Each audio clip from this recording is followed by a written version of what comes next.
رقبہ تمہارے گاؤں کا میلوں ہوا تو کیا، رقبہ تمہارے دل کا تو 2 انچ بھی نہیں، رقبہ تمہارے دل کا تو 2 انچ بھی نہیں۔ دیکھا جو کھا کے تیر کمین گاہ کی طرف، اپنے ہی دوستوں سے ملاقات ہو گئی، اپنے ہی دوستوں سے ملاقات ہو گئی۔ محبت کی دنیا میں سب کچھ ہنسی ہے، محبت کی دنیا میں سب کچھ ہنسی ہے، محبت نہیں ہے تو کچھ بھی نہیں ہے۔ طفل بچے کو کہتے ہیں۔ طفل میں بو آئے کیا ماں باپ کے اتوار کی، دودھ تو ڈبے کا ہے تعلیم ہے سرکار کی، تعلیم ہے سرکار کی۔ ہم ایسی کل کتابیں قابل ضبطی سمجھتے ہیں، ہم ایسی کل کتابیں قابل ضبطی سمجھتے ہیں کہ جن کو پڑھ کے لڑکے باپ کو خبطی سمجھتے ہیں۔ ارادے باندھتا ہوں، سوچتا ہوں، توڑ دیتا ہوں، کہیں ایسا نہ ہو جائے، کہیں ویسا نہ ہو جائے۔ موجودات کا جادوگر دیکھ رہے ہیں نا، یہ موجودات کا جادو بار چمک رہا ہے، جادو، یہ موجودات کا جادوگر۔ صبح کے ستارے کی قسم، طارق صبح کے ستارے کو کہتے ہیں، اور میرا نام بھی طارق ہے۔ چلا ستارہ سحر، کہاں ہے شہر کے مکی، وہ بے نصیب اٹھے نہیں، کسان اٹھ کھڑے ہوئے، مویشیوں کو لے چلے، مویشیوں کو لے چلے۔ جب میں کہتا ہوں کہ یا اللہ میرا حال دیکھ، حکم ہوتا ہے کہ اپنا نامہ اعمال دیکھ۔ آنکھوں کا نور، دل کا سرور، ماں باپ کا غرور، خدا کے کرم کا ظہور اور خوش قسمتی کی علامت۔ ہم بھی کرتے ہیں تو ہو جاتے ہیں بدنام، وہ قتل بھی کرتے ہیں تو چرچا نہیں ہوتا۔ ہوا بھی خوشگوار ہے، گلوں پہ بھی نکھار ہے، ترنم ہزار ہے، بہار پر بہار ہے، کہاں چلا ہے ساقیا، کہاں چلا ہے ساقیا، ادھر تو لوٹ ادھر تو آ، ارے یہ دیکھتا ہے کیا، اٹھا سبو اٹھا، اٹھا سبو اٹھا، سبو اٹھا، پیالہ بھر کے دے ادھر، چمن کی سمت کر نظر، سما تو دیکھ بے خبر، سما تو دیکھ بے خبر، وہ کالی کالی بدلیاں، وہ کالی کالی بدلیاں افق پہ ہو گئی عیاں، ابھی تو میں جوان ہوں۔ بسم اللہ الرحمن الرحیم۔ آج ہم پڑھیں گے لسان العصر اکبر الہ آبادی، ان کی نظم نصیحت اخلاقی۔ ان کا اصل نام ہے سید اکبر حسین، اور نصیحت اخلاقی میں ہونہار بیٹے کی خصوصیات بتائی گئی ہیں۔ قلمی نام اکبر اور مزاحیہ شاعری کے امام ہیں۔ ان کی شہرت کا دار و مدار طنزیہ اور مزاحیہ شاعری پر ہے۔ اور دوسرے شاعر ہم پڑھیں گے قومی ترانے کے خالق حفیظ جالندری، اور ان کا ایک اور مشہور کارنامہ ہے شاہ نامہ اسلام۔ اسلام کی منظوم تاریخ لکھی انہوں نے، شاہ نامہ اسلام اس کا نام ہے۔ حفیظ جالندری گیت نگار اور شاعر۔ ان کی نظم ہم پڑھیں گے جلوہ سحر، صبح کا ظہور۔ اور ان کی شاعری کی خصوصیت کیا ہے؟ غنایت ہے، اس میں نغمگی ہے اور شگفتگی ہے۔ چھوٹی اور مترنم بحروں کا استعمال کیا۔ تو آئیے ہم پڑھتے ہیں لسان العصر اکبر الہ آبادی اور دوسرے شاعر حفیظ جالندری۔ اکبر الہ آبادی مزاحیہ شاعری کے امام ہیں، اور علامہ اقبال نے ان کی پیروی میں بانگ درا میں مزاحیہ کلام، ظریفانہ کلام لکھا ہے، بانگ درا کی ابتدا میں۔ تو اکبر الہ آبادی کے کچھ اشعار سنیے۔ ہم بھی کرتے ہیں تو ہو جاتے ہیں بدنام، ہم بھی کرتے ہیں تو ہو جاتے ہیں بدنام، وہ قتل بھی کرتے ہیں تو چرچا نہیں ہوتا، وہ قتل بھی کرتے ہیں تو چرچا نہیں ہوتا۔ پیدا ہوا وکیل تو ابلیس نے کہا، پیدا ہوا وکیل تو ابلیس نے کہا، لو آج ہم بھی صاحب اولاد ہو گئے۔ طفل بچے کو کہتے ہیں۔ طفل میں بو آئے کیا ماں باپ کے اتوار کی، دودھ تو ڈبے کا ہے تعلیم ہے سرکار کی، تعلیم ہے سرکار کی۔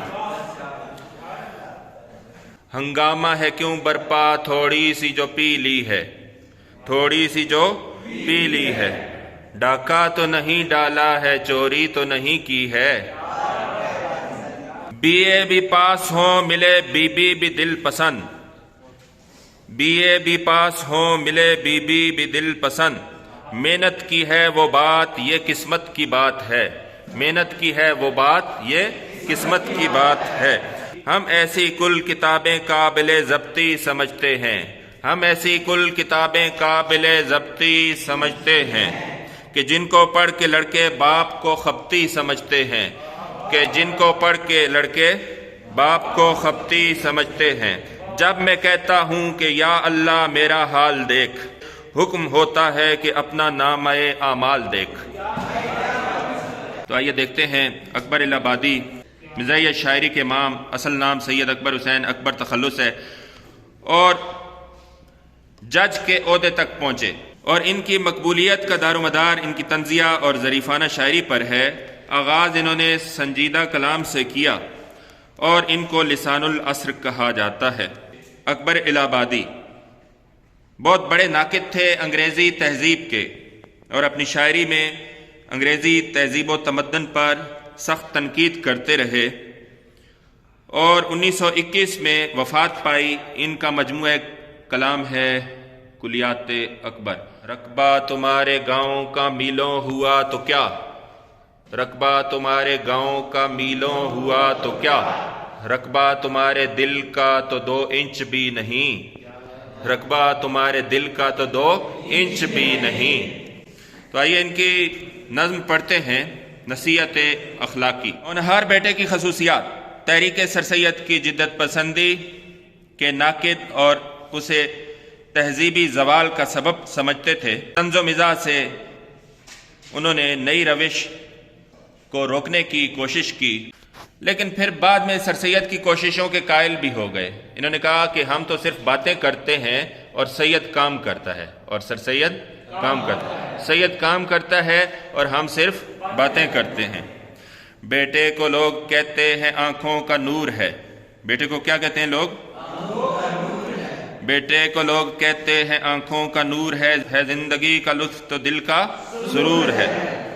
بیٹا اللہ تعالیٰ کی بہت بڑی نعمت ہے اور دل کی خوشی کا باعث، دل کے سکون کا باعث ہوتا ہے، اور گھر میں اسی کے دم سے ہر سمت روشنی ہوتی ہے، چہل پہل ہوتی ہے، رونق ہوتی ہے، ماں باپ اس پہ فخر کرتے ہیں، اپنی اولاد پہ، اپنے بیٹے پہ۔ یہ بیٹے کے حوالے سے ہے یہ نظم، اور بیٹے میں کون سی ایسی خصوصیات ہونی چاہیے، اور جس کا بیٹا ہو اس کو بڑا خوش قسمت سمجھا جاتا ہے کہ یہ بڑا خوش قسمت ہے، اور اللہ کا اس پہ کرم ہے۔ اکبر بھی کہتے ہیں میں اس سے ایگری کرتا ہوں، میں اس سے متفق ہوں، اس بات سے۔ اکبر بھی اس خیال سے کرتا ہے اتفاق، اس کا بھی ہے یہ قول کہ ایسا ضرور ہے۔ لیکن اکبر الہ آبادی کہتے ہیں، الہ آباد سے تعلق تھا نا ان کا، اس لیے اکبر الہ آبادی کہتے ہیں ان کو، کہتے ہیں کہ شرط کون سی ہے؟ ہونہار، لائق فائق بیٹا، اس میں قابلیت کے آثار پائے جائیں، قابل ہو، ذہین ہو، نیکیوں پہ مائل ہو، نیک کام کرتا ہو، برائی سے دور رہتا ہو، برے کاموں سے دور رہتا ہو، بزرگوں کی پند کو، نصیحت کو غور سے سنتا ہو، سنتا ہے دل لگا کے بزرگوں کی پند کو، نصیحت کو، اور جب گفتگو کرے وقت کلام تو لب پہ جناب و حضور ہے۔ جب وہ گفتگو کرے بیٹا تو اس کو گفتگو کے آداب کا پتہ ہو، اور ان کو ملحوظ خاطر رکھے، ان آداب کو۔ برتاؤ اس کا صدق و محبت سے ہے بھرا، اس نے سلوک، اور وہ دھوکہ نہ کرے، اس میں نہ ہے فریب نہ ہے مکر و زور ہے، جھوٹ نہ بولے، دھوکہ نہ کرے، مکر نہ کرے، مکار نہ ہو، اور سچ بولے، اس کا معاملہ سچائی والا ہو۔ افکار والدین میں ہے دل سے وہ شریک، ہمدرد ہے، معین ہے، اہل شعور ہے، عقل مند ہو، والدین کی پریشانیوں میں، دل و دماغ کی الجھنوں میں، فرائض میں وہ دل سے شریک ہو، ان کی پریشانیوں کو، ان کے افکار کو، ان کی الجھنوں کو اپنی الجھنیں سمجھے، ان کا مددگار ہو، معین ہو۔ معین کے معنی کیا ہے؟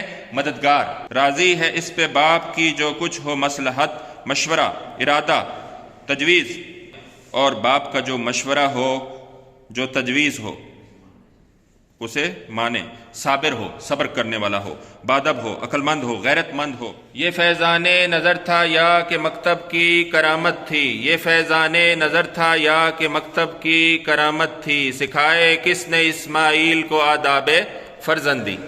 یہ حضرت ابراہیم علیہ السلام کی نگاہوں کا فیضان تھا، اتنی اعلیٰ تربیت ہوئی حضرت اسماعیل علیہ السلام کی۔ خاندان کی عزت کا خیال رکھنے والا ہو بیٹا، خاندان کی عزت کا خیال رکھنے والا ہو، بری صحبت سے نفرت کرنے والا ہو۔ لفظ ہے نفور، نفرت کرنے والا۔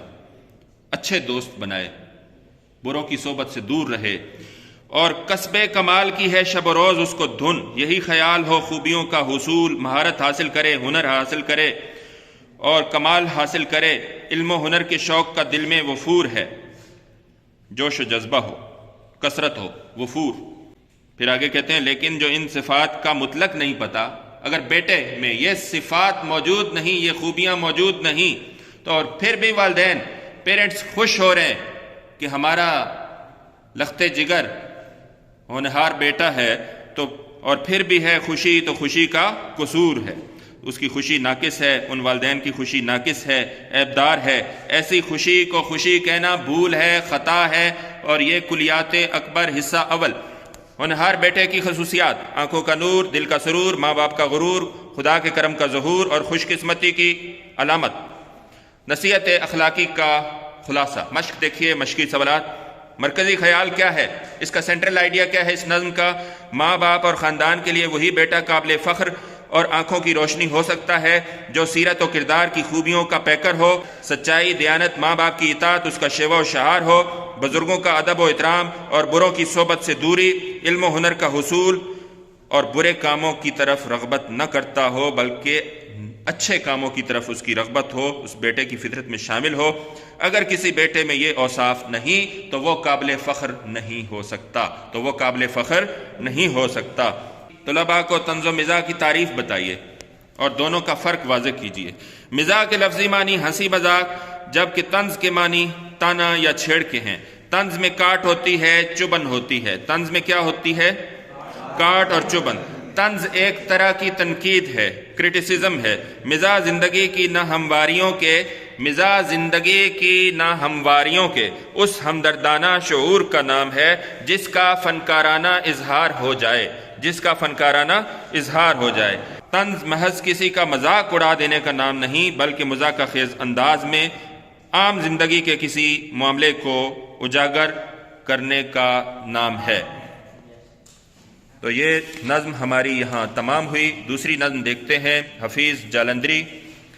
حفیظ جالندری: ابھی تو میں جوان ہوں، ابھی تو میں جوان ہوں، ہوا بھی خوشگوار ہے، گلوں پہ بھی نکھار ہے، ترنم ہزار ہے، بہار پر بہار ہے، کہاں چلا ہے ساقیا، کہاں چلا ہے ساقیا، ادھر تو لوٹ ادھر تو آ، ارے یہ دیکھتا ہے کیا، اٹھا سبو اٹھا، اٹھا سبو اٹھا، سبو اٹھا، پیالہ بھر کے دے ادھر، چمن کی سمت کر نظر، سما تو دیکھ بے خبر، سما تو دیکھ بے خبر، وہ کالی کالی بدلیاں افق پہ ہو گئی عیاں، ابھی تو میں جوان ہوں۔ اور ملکہ پکھراج نے اس گیت کی شہرت میں مزید اضافہ کیا اس کو گا کر، ابھی تو میں جوان ہوں۔ اور اس گیت کے خالق کون ہیں؟ حفیظ جالندری۔ حفیظ جالندری کا بہت بڑا کارنامہ، انہوں نے قومی ترانہ لکھا، قومی ترانے کے خالق ہیں۔ اور دوسرا ان کا بڑا کارنامہ ہے شاہنامہ اسلام۔ اسلام کی منظوم تاریخ لکھی انہوں نے، 1900 میں پیدا ہوئے اور وفات پائی 1982۔ کتنی عمر تھی ان کی؟ 82 سال۔ حفیظ جالندری کے اشعار سنیے: ارادے باندھتا ہوں سوچتا ہوں، ارادے باندھتا ہوں توڑ دیتا ہوں، ارادے باندھتا ہوں سوچتا ہوں توڑ دیتا ہوں، کہیں ایسا نہ ہو جائے کہیں ویسا نہ ہو جائے، دیکھا جو کھا کے تیر کمی گاہ کی طرف، اپنے ہی دوستوں سے ملاقات ہو گئی، اپنے ہی دوستوں سے ملاقات ہو گئی، محبت کی دنیا میں سب کچھ ہنسی ہے، محبت کی دنیا میں سب کچھ ہنسی ہے، محبت نہیں ہے تو کچھ بھی نہیں ہے، نظر آتی ہی نہیں صورت حالات کوئی، نظر آتی ہی نہیں صورت حالات کوئی، اب یہی صورت حالات نظر آتی ہے، اب یہی صورت حالات نظر آتی ہے، ہم جس مقام پر ہیں وہاں سب مزے میں ہیں، وہاں سب مزے میں ہیں، ہم جس مقام پر ہیں وہاں سب مزے میں ہیں، سب کر رہے ہیں آہو فغاں، سب مزے میں ہیں، سب مزے میں ہیں۔ تو یہ تھے حفیظ جالندری۔ آئیے دیکھتے ہیں ان کا تعارف۔ محمد حفیظ اصل نام ہے، حفیظ تخلص ہے، ابو الاثر، بڑے اثر والے تھے نا، ابو الاسر حفیظ بنیادی طور پر گیت نگار ہیں، چھوٹی بحریں انہوں نے استعمال کی ہیں، مترنم بحریں، اور کلام میں مٹھاس ہے، چاشنی ہے، شاعری کی خصوصیت غنایت، نغمگی، شگفتگی، سادگی ہے، دلکشی ہے، موسیقیت، تغزل، منظر کشی، ندرت تشبیہات، مقصدیت اور مختلف طرح کی بحریں ہیں، لیکن چھوٹی بحریں ہیں اور کمال کی بحریں ہیں۔ اور اس نظم میں بھی دیکھیے بڑی چھوٹی چھوٹی بحریں ہیں لیکن بڑی مترنم بحریں ہیں۔ دیکھیے جلوہ سحر، وہ نظم جس کے ہر بند میں 7 مصرے ہوں مصبہ کہلاتی ہے۔ اس میں کتنے مصرے ہیں؟ ہر بند میں 7۔ وہ نظم جس کے ہر بند میں 7 مصرے ہوں مصبہ کہلاتی ہے، میم سین بے عین، مصبہ کہلاتی ہے۔ اور جلوہ کے معنی کیا ہے؟ نظارہ، تجلی، ظاہر ہونا، جلوہ۔ اور ایسی نظم جس کے ہر بند میں 3 مصرے ہیں اس کو کیا کہتے ہیں؟ مثلث۔ کیا کہتے ہیں؟ مثلث۔ اور ایسی نظم جس کے ہر بند میں 4 مصرے ہیں اس کو کیا کہتے ہیں؟ مربع۔ اور 5 کو مخمس، 6 مسدس، 7 مصبع، 8 مسمن، 9 متصع، 10 معشر۔ اب یہ چھوٹی اور مترنم بحریں صبح کی آمد کی دل آویز تصویر کشی کی ہے۔ طلوع سحر کی نوید کس نے سنائی؟ پہلا بند دیکھیے، کس نے؟ مارننگ سٹار نے، صبح کے ستارے نے۔ والسماء والطارق، صبح کا ستارہ۔ چلا ستارہ سحر سنا کہ صبح کی خبر، زمین پہ نور چھا گیا، فلک پہ رنگ آ گیا، تمام زادگان شب چمک چمک کے سو گئے، شرار آسمان شب دمک دمک کے سو گئے، ستارے زرد ہو چکے، ستارے زرد ہو چکے، چراغ سرد ہو چکے، وہ ٹمٹما کے رہ گئے، یہ جل ملا کے رہ گئے، چلا ستارہ سحر سنا کہ صبح کی خبر، مفاعل مفاعل مفاعل۔ اور یہ اس کی بحر ہے، بڑی مترنم بحر ہے، چھوٹی بحر ہے، بڑی مترنم ہے۔ اور ابھی تو میں جوان ہوں، مفاعل مفاعل۔ اور یہ گیت بھی اسی بحر میں لکھا گیا ہے، اور جلوہ سحر یہ نظم بھی اسی بحر میں ہے، بڑی مترنم بحر ہے، چھوٹی بحر ہے۔ اب دیکھیے اس کو، زمین پہ نور چھا گیا۔ تو طلوع سحر کی خوشخبری کس نے سنائی؟ صبح کے ستارے نے۔ صبح کا ستارہ دیکھا ہے نا، وہ جو چمک رہا ہوتا ہے آسمان پہ واضح انداز میں، صبح کا تارہ۔ میں صبح کا تارہ ہوں، میری عمر ہی کیا ہے۔ طلوع سحر کی نوید کس نے سنائی؟ صبح کے ستارے نے، مارننگ سٹار نے۔ والسماء والطارق، صبح کے ستارے کی قسم۔ طارق صبح کے ستارے کو کہتے ہیں، اور میرا نام بھی طارق ہے۔ چلا ستارہ سحر، چلا ستارہ سحر۔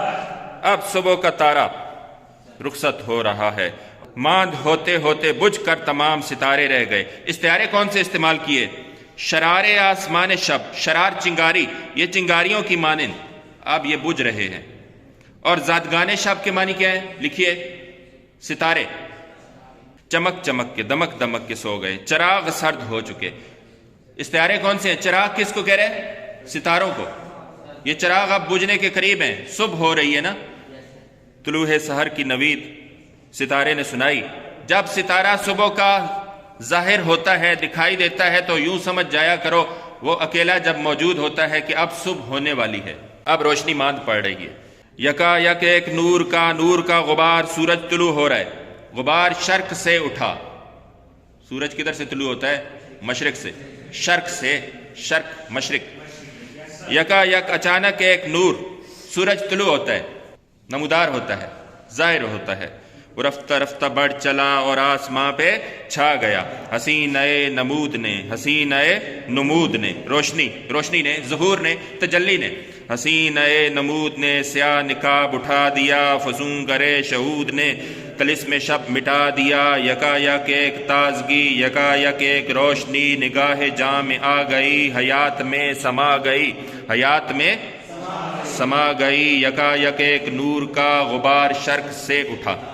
اب یہ پہلا شعر ریپیٹ جب کرتے ہیں نا، دہراتے ہیں، اس سے ایک بڑی مترنم کیفیت پیدا ہوتی ہے، ایک ردم پیدا ہوتا ہے۔ اب دیکھیے پہلا شعر ہر بند میں اور پھر آخر میں اس کو ریپیٹ کرتے ہیں، دہراتے ہیں، تو اس سے ایک بڑی مترنم کیفیت پیدا ہوتی ہے اور اس کے حسن میں اور زیادہ اضافہ ہوتا ہے۔ اب مشکل الفاظ دیکھیے دوسرے بند میں، مشکل الفاظ کے معنی آپ لکھیے، نوٹ کیجئے۔ حسین نمود، نمود روشنی، روشنی کا ظاہر ہونا، ظہور، تجلی، معنی اوپر لکھ لیں۔ نمود